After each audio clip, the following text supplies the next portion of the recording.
అందరికి మీడియా మిత్రులకు నమస్కారం. రాయలసీమలోనే అతిపెద్ద టెంపుల్ అయినటువంటి మన గోవర్ధనగిరి శ్రీకృష్ణ ఆలయము మన ప్రాంతంలో ఎంతో పేరుగాంచిన ఆలయంగా గుర్తింపు పొందింది. ఈరోజు రాత్రి మన ఆలయంలో అతి భారీ దొంగలు పడి మన ఆలయాన్ని చోరీ చేయడం జరిగింది.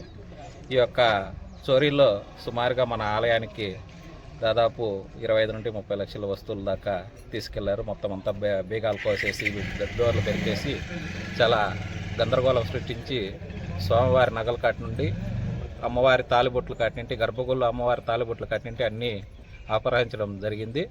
స్వామివారికి అమ్మవారికి ఉన్న వెండి కిరీటాలు, బంగారు వస్తువులు, ఉండీలు, పెద్ద పెద్ద ఉండీలు అన్నీ కూడా ఈరోజు ఆలయంలో దొంగలు పడి చోరీ చేయడం జరిగింది.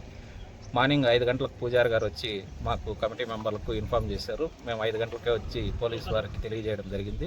పోలీసు వారు వచ్చి ఇప్పుడు డాగ్ స్క్వాడ్, క్లూస్ టీం వచ్చి ఎంక్వైరీ చేసే విధంగా చర్యలు తీసుకుంటున్నారు. ఈ దొంగలని వెంటనే పట్టుకొని మన ఆలయానికి జరిగిన నష్టాన్ని తిరిగి వచ్చేలా పోలీసుల వారు చర్యలు తీసుకోవాలని ఆలయ